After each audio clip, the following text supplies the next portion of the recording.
56. A Torre Negra, 3 e 4 de dezembro de 1816. O Dr. Greysteel dormia e sonhava. No sonho, alguém o chamava e lhe pedia algo. Desejoso de atender quem quer que fosse, andou de um lado a outro à procura da pessoa. Não encontrou ninguém, mas ainda continuavam a chamá-lo. Por fim, abriu os olhos. Quem é? Perguntou. Sou eu, senhor. Frank, senhor. O que foi? Mr. Strange está aqui. Quer falar com o senhor? Algum problema? Ele não disse, senhor, mas acho que sim. Frank, onde ele está? Não quer entrar.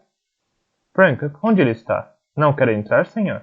Não consegui convencê-lo a entrar. Está lá fora, senhor. O Dr. Greysteel se ergueu, pôs os pés no chão e tomou fôlego. Está frio, Frank! Exclamou. Sim, senhor. Frank ajudou o Dr. Greysteel a vestir o roupão e a calçar as chinelas. Atravessaram em silêncio numerosos cômodos escuros, um longo caminho de pisos de mármore escuro. No vestíbulo ardia um lampião. Frank abriu a grande porta dupla de ferro, pegou o lampião e saiu. O Dr. Greysteel o seguiu. Um lance de degraus de pedra descia na escuridão. Apenas o cheiro de mar, o bater da água contra a pedra, uma certa cintilação ocasional e a mutação da escuridão permitiam ao observador entender que ao pé da escada havia um canal. Lampiões ardiam nas janelas e balcões das poucas casas vizinhas. Para além delas, tudo era silencioso e escuridão. Para além delas, tudo era silêncio e escuridão. Não vejo ninguém, exclamou o Dr. Greysteel. Onde está Mr. Strange? Em resposta, Frank apontou para mais adiante à direita. Um lampião surgiu de súbito sob uma ponte e à luz dele, o Dr. Greysteel viu uma gôndola aguardando. O gondoleiro impeliu o barco com o remo em direção a eles. Quando se aproximou, o Dr. Greysteel viu um passageiro. A despeito de tudo que Frank dissera, demorou alguns segundos até o médico reconhecê-lo. Strange! Exclamou. Deus do céu! O que aconteceu? Não o reconheci? Meu caro amigo! O Dr. Greysteel gaguejou, travando a língua enquanto procurava uma palavra adequada. Nas últimas semanas, acostumara-se à ideia de que ele e Strange em breve se tornariam mais próximos. Entre! Frank, depressa! Vá buscar um copo de vinho para Mr. Strange? Não! Exclamou Strange com voz rouca e estranha. Falou apressado em italiano com o gondoleiro. Seu italiano era razoavelmente mais fluente do que o do Dr. Strange. Seu italiano era razoavelmente mais fluente do que o do Dr. Greysteel, e este não o reconheceu, mas o sentido logo ficou claro quando o gondoleiro começou a afastar o barco. Não posso entrar, disse Strange. Não me peça. Está bem? Mas me conte o que aconteceu. Estou amaldiçoado. Amaldiçoado? Não diga isso. Mas digo, eu estava errado do princípio ao fim. Pedi a este camarada que afastasse um pouco o barco. Não é seguro eu me aproximar muito da casa. Dr. Greysteel, o senhor precisa tirar sua filha daqui. Flora? Por quê? Há alguém nas vizinhanças que pretende fazer mal a ela. Meu Deus do céu, meu Deus. Os olhos de Strange se arregalaram. Há alguém que pretende submetê-la a uma vida de sofrimento sem fim, de escravidão e subjugação. Há um espírito desvairado, uma prisão antiga construída tanto de encantamentos frios como de pedra e terra. Perverso, perverso. Mas, por outro lado, talvez nem tão perverso assim, pois o que faz dele se não agir conforme sua natureza? Como pode evitar? Nem o Dr. Greysteel nem Frank entenderam. O senhor está doente, disse o Dr. Greysteel. Tem febre? Venha para dentro. Frank lhe preparará uma bebida sedativa para afugentar esses pensamentos malignos. Venha para dentro, Mr. Strange. Recuou um pouco na escada para que Strange se aproximasse, mas o mago não lhe deu atenção. Pensei que... Começou Strange e em seguida se interrompeu. Fez uma pausa tão longa que pareceu ter esquecido o que ia dizer, mas depois recomeçou. Pensei que Norrell estivesse mentindo para mim, mas estava enganado, muito enganado. Ele mentiu para todo mundo, mentiu para todos nós. Em seguida falou com o gondoleiro e a gôndola. Em seguida falou com o gondoleiro e a gôndola desapareceu na escuridão. Espere, espere! Gritou o Dr. Greysteel, mas a gôndola se fora. Espiou na escuridão, esperando que Strange reaparecesse, mas isso não aconteceu. Devo ir atrás dele, senhor? Perguntou Frank. Não sabemos para onde ele foi. Acho provável que tenha ido para casa, senhor. Posso segui-lo a pé? E dizer o que para ele, Frank? Não nos dará ouvidos neste momento. Não, vamos entrar. Temos de pensar em Flora. Mas, uma vez dentro da casa, o Dr. Greysteel sentiu-se desamparado, sem saber o que fazer. De súbito aparentou a idade que tinha. Frank segurou-lhe o braço gentilmente e o ajudou a descer uma escadaria de pedra escura que levava à cozinha. Era uma cozinha muito pequena para servir aos inúmeros e amplos cômodos de mármore no andar superior. De dia era um pouco úmido e sinistro. Havia apenas uma janela. Ficava no alto da parede, pouco acima do nível da água lá fora, coberta por uma pesada grade de ferro. Isso significava que a maior parte da cozinha situava-se abaixo do nível do canal. Depois do encontro com Strange, porém, parecia um lugar quente e agradável. Frank acendeu mais velas e avivou o fogo. A seguir encheu uma chaleira para fazer chá para os dois. Sentado numa cadeira simples de cozinha, o Dr. Greysteel fitou o fogo absorto em pensamentos. Quando ele falou de alguém querer fazer mal a Flora, disse afinal. Frank assentiu com a cabeça, como se soubesse o que eu viria a seguir. Não consegui evitar o pensamento de que ele se referia a si mesmo. Frank, concluiu o Dr. Greysteel, receia fazer algo que venha a feri-la, e por isso veio me avisar. Exatamente, senhor, concordou Frank. Veio nos avisar, o que demonstra que no fundo é um bom homem. É um bom homem, repetiu o Dr. Greysteel com seriedade. Mas algo aconteceu. É a magia, Frank, deve ser. É uma profissão muito esquisita e não posso deixar de desejar que ele fosse outra coisa, soldado, clérigo ou advogado. O que diremos a Flora, Frank? Ela não quererá ir embora, e seja certo. Não quererá deixar Mr. Strange, principalmente porque ele está doente. O que posso dizer à minha filha? Eu deveria ir embora com ela, mas quem ficaria em Veneza para cuidar de Mr. Strange? Senhor, o senhor e eu ficaremos aqui para ajudar o mago, senhor, mas mande Miss Flora partir com a tia. Sim, Frank. Justamente, é o que faremos.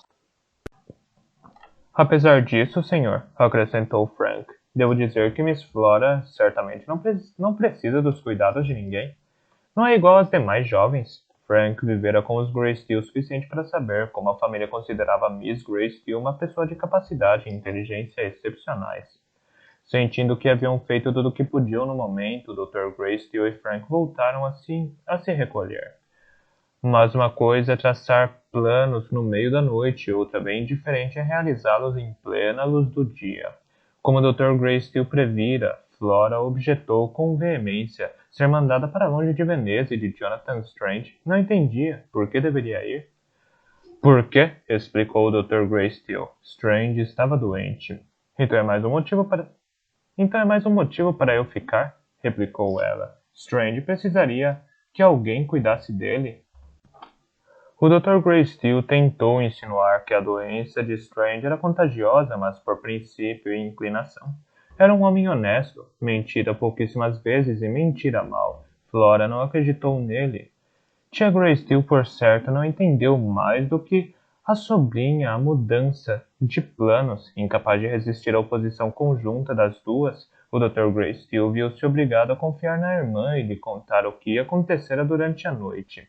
Lamentavelmente, ele não tinha talento para reproduzir atmosferas. O abatimento peculiar das palavras de Strange ficou totalmente ausente da explanação. Tia Greysteel entendeu apenas que Strange fora incoerente. Concluiu naturalmente que estava ébrio, embora muito desagradável. Isso não era incomum entre cavalheiros e parecia não haver motivo para que as duas fossem para outra cidade.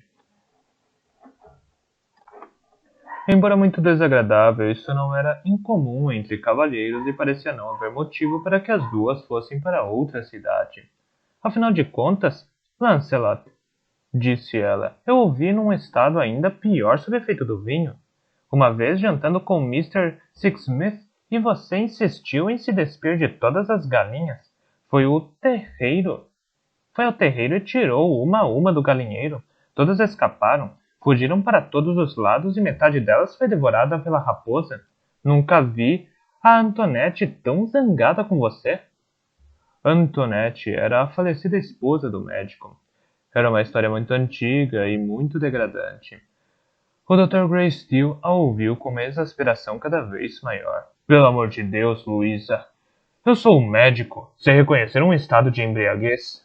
De forma que Frank foi chamado. Ele se lembrou com maior precisão do que Strange dissera, evocou visões de Flora aprisionada por toda a eternidade que foram suficientes para apavorar a tia. Num estado curto de tempo, tia Greysteele mostrou-se mais ansiosa do que ninguém para tirar Flora de Veneza. Entretanto, insistiam em algo que não ocorrera nem ao Dr. Greysteele nem a Frank, que contassem a verdade a Flora.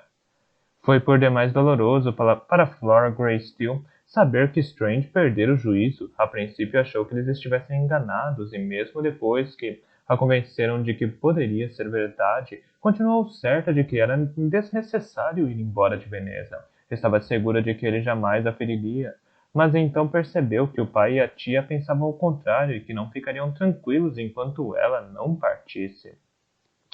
Com muita relutância, concordou. Pouco depois da partida das duas damas, o Dr. Greysteele estava sentado numa das salas de mármore frio do palazzo.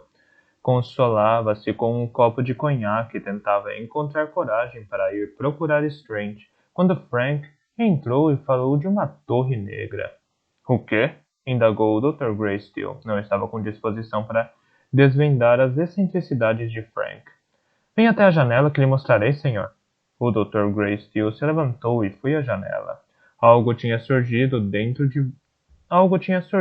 centro de Veneza.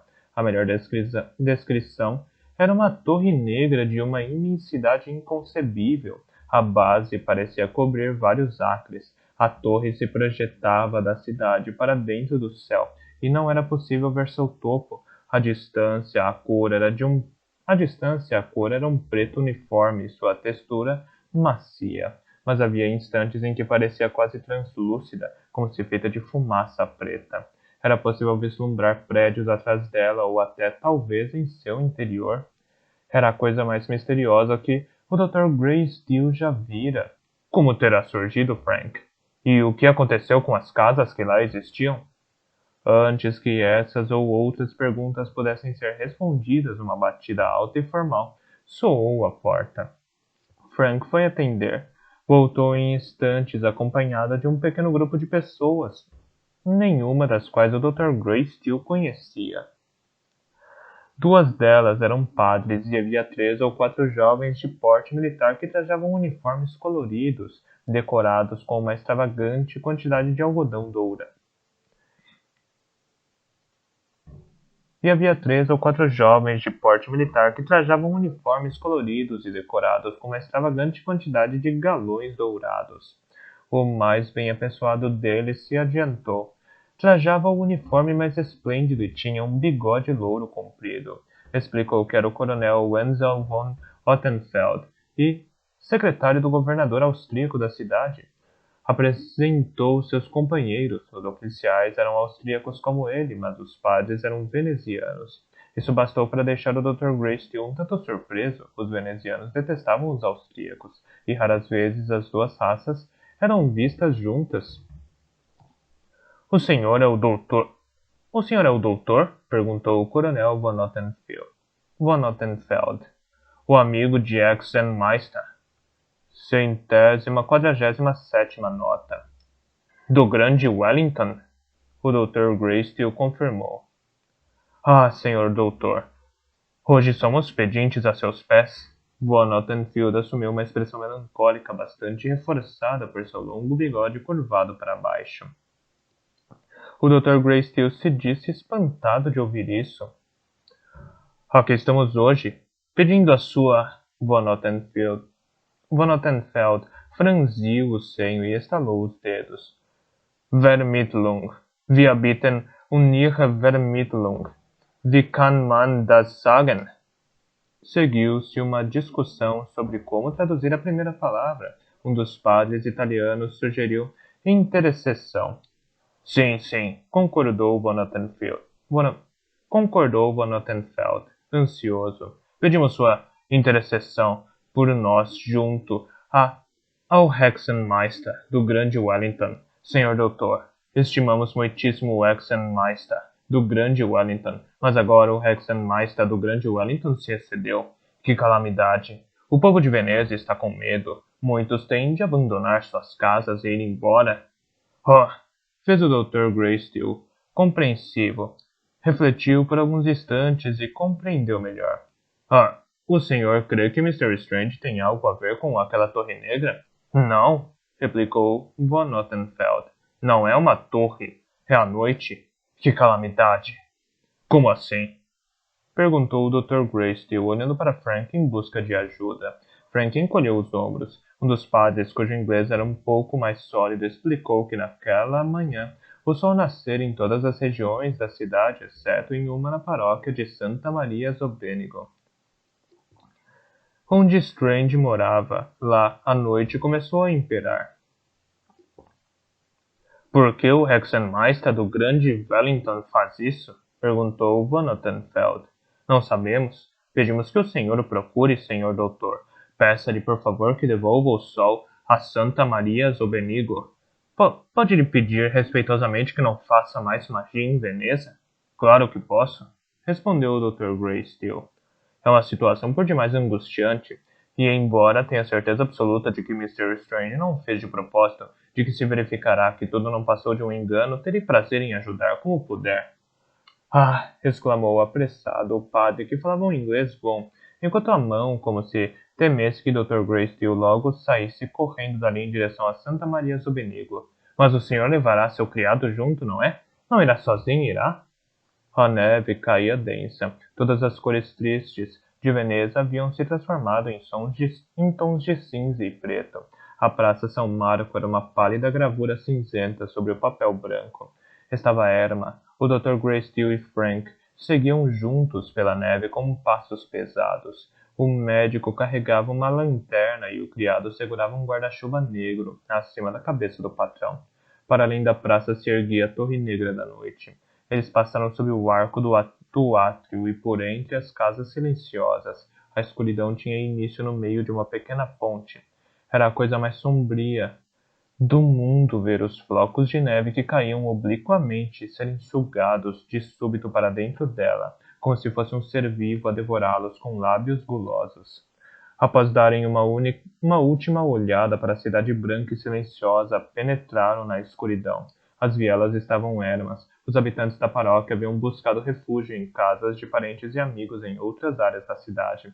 Mas os gatos de Veneza, que, como os gatos de qualquer cidade, formam um grupo de criaturas caprichosas, afluíam a Santa Maria Zobenigo para dançar, caçar e brincar na noite interminável, que lhes pareceu uma espécie de dia da expiação. Na escuridão, eles passavam-se esfregando no Dr. Greystill e em Frank, e por várias vezes o médico entreviu olhos brilhantes observando-o de uma entrada. Quando chegaram à casa onde Strange estava hospedado, reinava o silêncio. Bateram à porta e chamaram, mas ninguém atendeu. Verificando que a porta não estava trancada, abriram-na. O interior da casa estava às escuras. Encontraram a escada e subiram para o aposento de Strange, no último andar, onde ele praticava magia. Depois de tudo o que acontecera, esperavam algo extraordinário, encontrar Strange conversando com um demônio, assombrado por aparições horrendas. Desconcertou um pouco o fato de a cena que se lhes apresentou ter sido tão comum. O cômodo apresentava o mesmo aspecto de inúmeras outras ocasiões. Um grande número de velas o iluminava e um fogão de ferro proporcionava um calor reconfortante. Strange estava à mesa debruçado sobre sua bacia de prata. Uma luz branca e pura irradiando no rosto, não ergueu o olhar.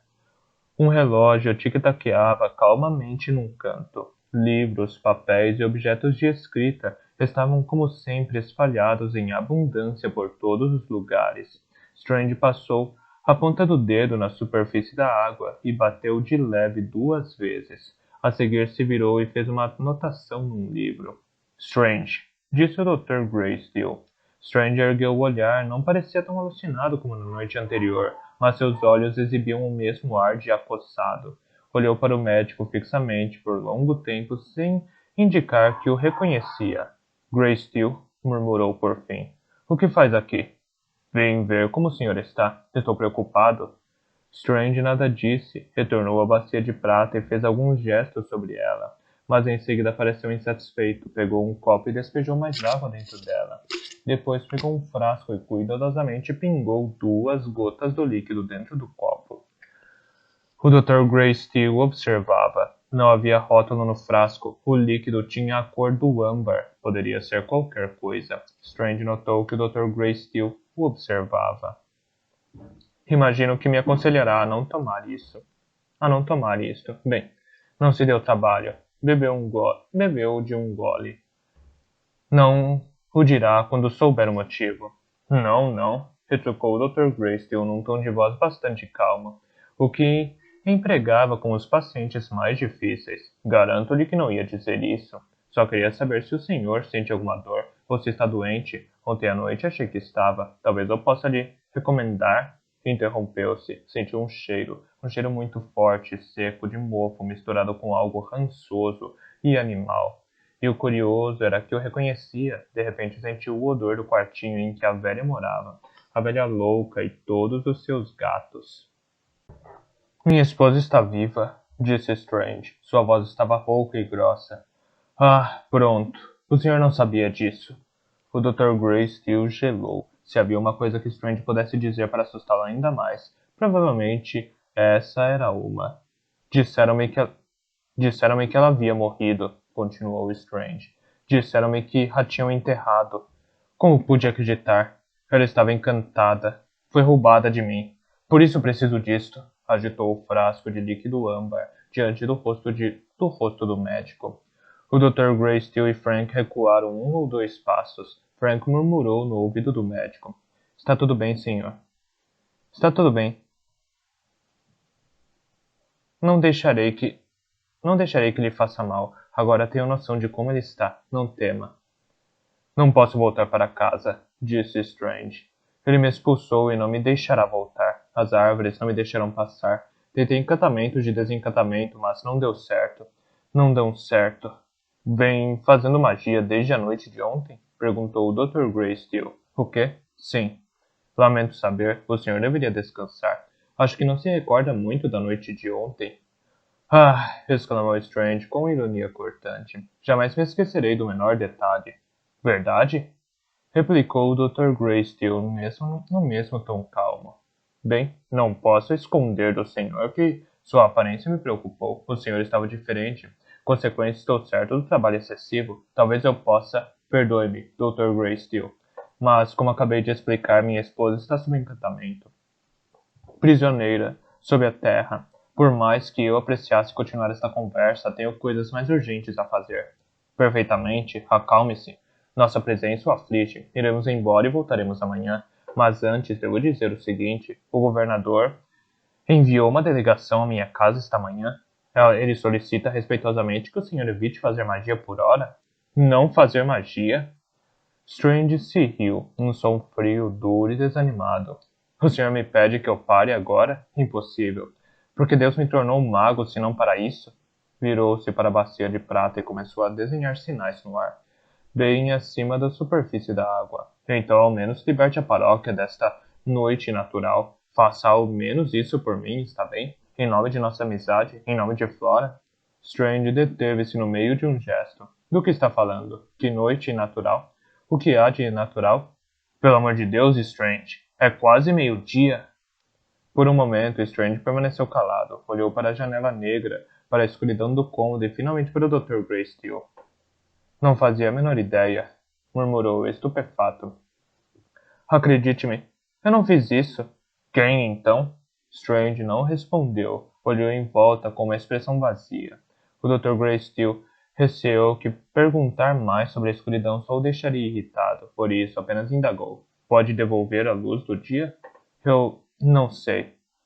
O Dr. Greysteel disse a Strange que voltariam no dia seguinte e aproveitou a oportunidade para mais uma vez recomendar que o sono era um excelente remédio. Strange não prestava atenção, mas quando o Dr. Greysteel e Frank estavam saindo, agarrou o braço do médico e sussurrou: Posso lhe perguntar algo? O Dr. Greysteel fez que sim com a cabeça. Não tem medo de que se apague? O quê? Replicou o Dr. Greysteel. A vela. Strange apontou para a cabeça do Dr. Greysteel. A vela dentro de sua cabeça. Lá fora, a escuridão parecia ainda mais inquietante. O Dr. Greysteel e Frank caminharam calados pelas ruas noturnas. Quando chegaram à luz do dia na extremidade oeste da Praça São Marco, soltaram um grande suspiro de alívio. O Dr. Greysteel disse: Estou resolvido a nada dizer ao governador sobre a perda do juízo dele. Sabe Deus o que os austríacos poderiam fazer? Poderiam mandar soldados para prendê-lo ou coisa pior? Direi simplesmente que por hora ele é incapaz de expulsar a noite, mas que não tenciona causar dano à cidade. Tenho certeza absoluta de que não. E que estou seguro de que o convencerei a corrigir tudo muito em breve. No dia seguinte, quando amanheceu, a escuridão ainda cobria a paróquia de Santa Maria Zobenigo. Às 8h30, Frank saiu para comprar leite e peixe. A bonita camponesa de olhos pretos que vendia leite no patelão no canal de San Lorenzo gostava de Frank sempre lhe sorria e trocava com ele algumas palavras. Nessa manhã, ela lhe entregou o jarro de leite e lhe perguntou: Hai sentito lo stegone inglese pazzo? Ouviu falar que o mago inglês está louco? No mercado de peixes ao lado do grande canal, um pescador lhe vendeu 3 tainhas, mas depois quase se esqueceu de pegar o dinheiro porque concentrava atenção na argumentação com o colega sobre se o mago inglês enlouquecera porque era mago ou porque era inglês. A caminho de casa, 2 freiras de rosto pálido que esfregavam os degraus de mármore de uma igreja deram um bom dia a Frank e lhe disseram que rezariam para o pobre mago inglês louco. Depois, quase perto da porta de casa, um gato branco saiu de debaixo do banco de uma gôndola e saltou no cais. Olhando para ele, Frank esperou que dissesse algo sobre Jonathan Strange, mas ele não disse. Mas como, em nome de Deus, isso foi acontecer? Perguntou o Dr. Greysteel, erguendo-se na cama. Acha que Mr. Strange saiu e conversou com alguém? Frank não sabia. Tornou a sair para obter informações, o que parecia Strange ainda não tinha posto os pés para fora do cômodo no alto da casa de Santa Maria Zobenigo. Mas Lord Byron, que em toda a cidade era o único a tratar a aparição da noite eterna como uma espécie de diversão, o visitara por volta das 5 horas da tarde anterior e o encontrara ainda fazendo magia, delirando acerca de velas, ananases, danças que se prolongavam por séculos e bosques escuros que enchiam as ruas de Veneza. Byron foi para casa e contou à sua amada, seu senhorio e seu criado pessoal. E como estes eram pessoas sociáveis e muito propensas a passar as noites entre grandes grupos de amigos falantes, o número de pessoas que na manhã seguinte passaram a saber da história revelou-se de fato extraordinário. Lord Byron, claro! Exclamou o Dr. Greysteel. Esqueci-me dele por completo. Vou lhe pedir que seja discreto. Esqueci-me dele por completo. Vou lhe pedir que seja discreto. Acho que é um pouco tarde para isso, senhor, observou Frank. O Dr. Greysteel viu-se forçado a admitir a verdade desse fato. Contudo, pensou que gostaria de consultar alguém mais, e que é melhor do que a outra amiga de Strange.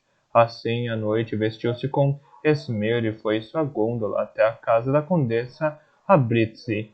A condessa era uma dama grega inteligente, em idade madura, que publicara alguns livros sobre escultura. Seu principal deleite, porém, era dar conversazione, das quais pessoas cultas e modernas de todos os tipos podiam se conhecer. Strange comparecera umas 2, mas até essa noite Dr. Greysteel nunca pensara nelas. Conduziram-no a um salão enorme no piano nobile. Era ricamente decorado com pisos de mármore, estátuas admiráveis, paredes e tetos pintados. A um canto, as damas sentavam-se em semicírculo em volta da condessa. Os homens permaneciam em pé no outro canto. Assim que entrou no salão, o Dr. Greysteel sentiu sobre ele o olhar dos demais convidados.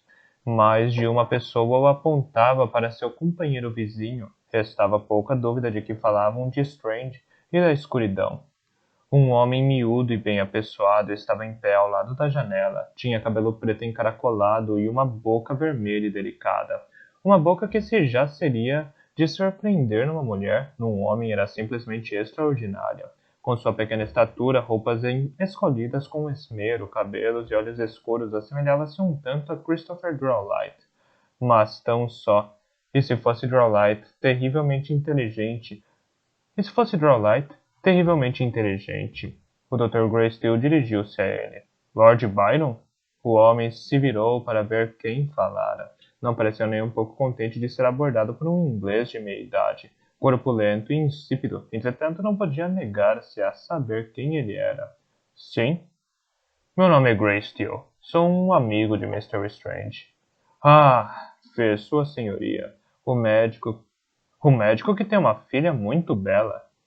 O Dr. Greysteel, por seu turno, não ficou nem um pouco contente de ouvir um dos mais célebres devassos da Europa referir-se a sua filha nesses termos. Entretanto, não podia negar que Flora era bela. Deixando isso de lado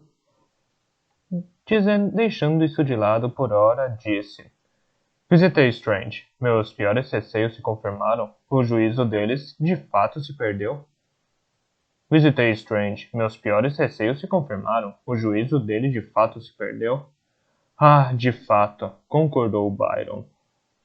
Estive com ele novamente, horas atrás, e não consegui fazê-lo falar de outra coisa que não de sua mulher morta, que não está realmente morta, mas só encantada, e agora ele se cobre de escuridão e pratica magia negra. Há algo muito admirável nisso tudo, não concorda? Admirável? Retrucou o médico com rispidez. Melhor seria dizer deplorável. Mas o senhor acha que ele criou a escuridão? Ele me disse muito claramente que não. Mas de certo a criou, afirmou Byron. Um mundo negro para combinar com sua disposição de ânimo negro. Quem não gostaria de tapar o sol às vezes? A diferença é que um mago pode fazê-lo na realidade. O doutor Greysteel meditou sobre isso. O senhor talvez tenha razão, admitiu. Provavelmente criou a escuridão e depois se esqueceu dela. Não creio que ele sempre se lembre do que diz ou faz. Notei que se recorda muito pouco das primeiras conversas que tive com ele. Ah, sim, pois é, disse sua senhoria, como se nada houvesse de surpreendente nisso. E também ele fosse se esquecer com muito gosto da conversa com o médico assim que pudesse. Sabia que ele escreveu para o cunhado? Não, não sabia. Instruiu o sujeito para vir a Veneza ver a irmã morta. E acredita que ele virá? Perguntou o Dr. Greysteel. Não faço a menor ideia. O tom da voz de Lord Byron deu a entender que o Dr. Greysteel mostrava-se um tanto presunçoso em esperar que o maior poeta daquela era se interessasse por essa espécie de assunto. Após alguns instantes de silêncio, acrescentou num tom mais natural. Para falar a verdade, creio que não virá. Strange mostrou-me a carta. Estava repleta de divagações e raciocínios desconexos que ninguém, exceto um louco ou um mago, entenderia. É muito triste, disse o Dr. Greysteel. Muito triste mesmo. Ainda anteontem passeamos com ele. Estava animadíssimo. Não entendo como tenha passado da completa sanidade para a completa loucura no espaço de uma noite. Pergunto-me se não haverá alguma causa física. Alguma infecção, talvez. Tolice, afirmou Byron. As causas da loucura dele são puramente metafísicas, residem no vasto abismo entre aquilo que se é e aquilo que se deseja ser, entre a alma e o corpo. Perdoe-me, Dr. Greysteel, mas tenho experiência nesse assunto. Sobre isso posso falar com autoridade. Mas o Dr. Greysteel franziu o senho e fez uma pausa para organizar as ideias. Tudo indicava que seu período de intensa frustração havia passado. O trabalho dele progredia. Só posso lhe dizer uma coisa. Antes dessa estranha obsessão com a esposa morta, ele estava tomado por algo diferente. Jonas Glass. O senhor não notou? Agora conheço muito pouco sobre magos ingleses. Sempre me pareceram um bando de velhos desinteressantes e enfadonhos, com exceção de Jonas Glass. Este é bem diferente. Um mago que domou habitantes de outros mundos. 148ª nota. O único a derrotar a morte, o mago a quem o próprio Lúcifer viu se forçado a tratar como um igual. Agora, toda vez que Strange se compara com essa criatura sublime, como faz de quando em quando, vê a si mesmo como de fato é. Medíocre, diligente, terreno, tudo o que realizou de tão louvado na ilhazinha desolada. 148ª nota. Desmorona diante dele, isso acometerá de um desespero muito delicado, como é de se esperar. Isto é ser mortal, e buscar as coisas para além da imortalidade. Lord Byron hesitou por um momento, como se a registrar na memória a única afirmação, como se a registrar na memória a última afirmação, caso desejasse incluí-la num poema. Eu mesmo fiquei sujeito a uma melancolia desse tipo quando estive nas montanhas suíças em setembro. Andei ao léu, ouvindo avalanches a cada 5 minutos, como se Deus estivesse concentrado em me destruir. Eu estava pleno de remorsos e de aspirações imortais. Por várias vezes fiquei tentado a estourar os miolos e o teria feito, não fosse a recordação do prazer que isso causaria à minha sogra. Lord Byron poderia se matar em qualquer dia da semana que o Dr. Greystill não se importaria a mínima, mas com relação a Strange era diferente. O senhor o julga capaz de destruir a si mesmo? Perguntou apreensivo. Ah, por certo. E o que se pode fazer? Fazer? Repetiu sua senhoria, levemente surpreso. Por que haveria de querer fazer alguma coisa?